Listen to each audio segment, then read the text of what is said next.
Renungan Malam. Rahasia mengelola keuangan dan menata kehidupan.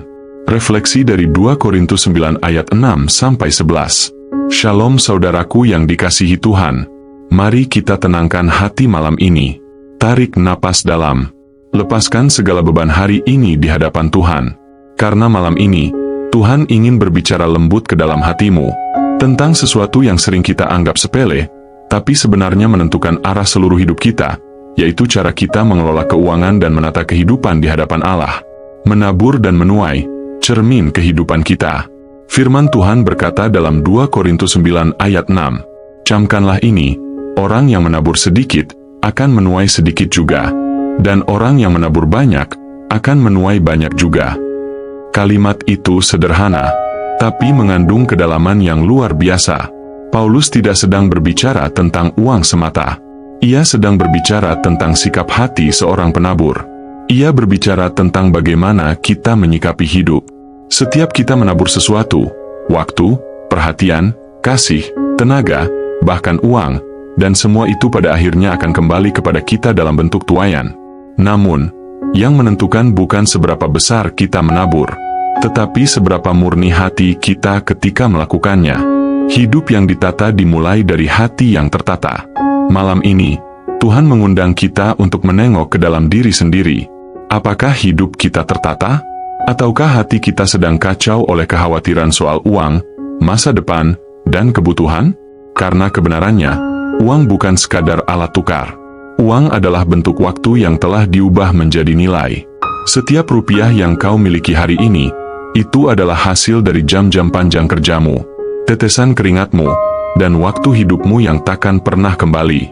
Maka jangan heran, ketika Tuhan berbicara tentang mengatur keuangan, sesungguhnya Ia sedang mengajar kita mengatur kehidupan. Sebab cara kita mengatur uang mencerminkan cara kita mengatur hati. Uang, hamba yang baik, tapi majikan yang jahat.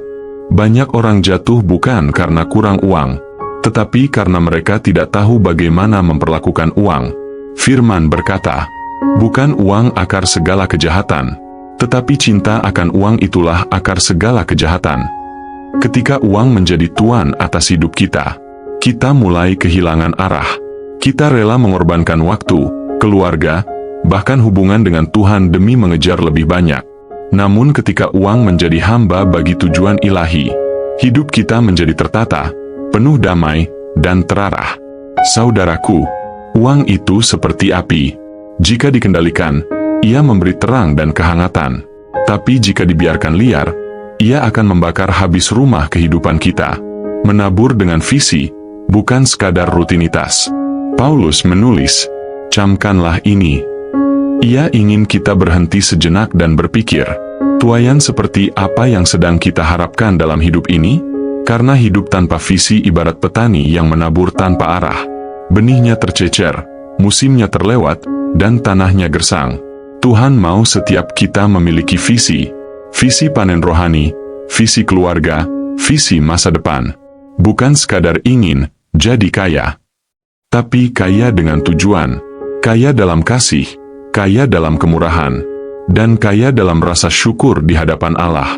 Benih dan roti, dua prinsip hidup yang seimbang. Firman Tuhan berkata, Ia menyediakan benih bagi penabur dan roti untuk dimakan. Ada benih yang harus ditabur, dan ada roti yang memang harus dinikmati. Kita tidak bisa menaburkan semua yang kita miliki tanpa perencanaan, dan kita juga tidak boleh memakan semua tanpa menyisakan yang ditabur. Hidup yang bijak adalah hidup yang tahu membedakan mana benih, mana roti.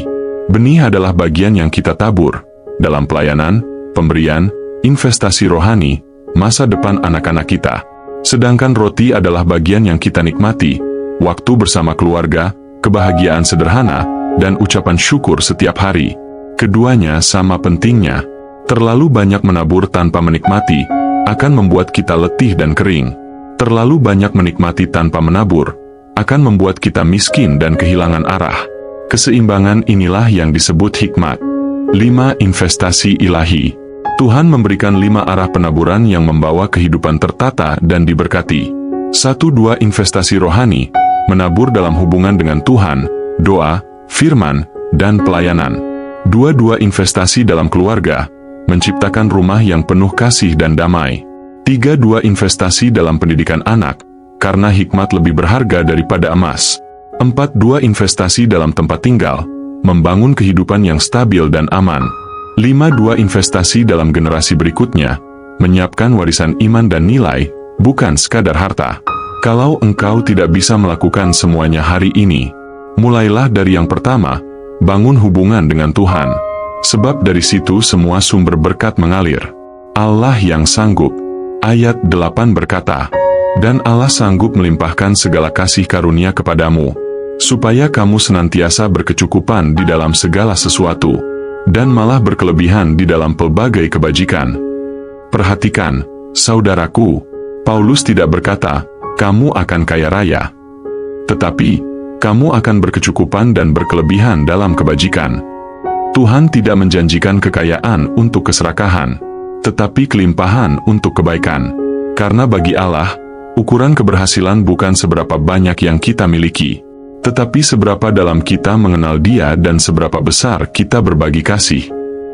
Refleksi malam ini, saudaraku, mungkin malam ini engkau sedang memikirkan tagihan, hutang, atau kebutuhan keluarga yang belum terpenuhi.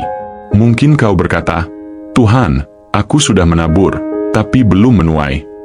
Percayalah, benihmu sedang bertumbuh, bukan di permukaan, tapi di kedalaman tanah hatimu.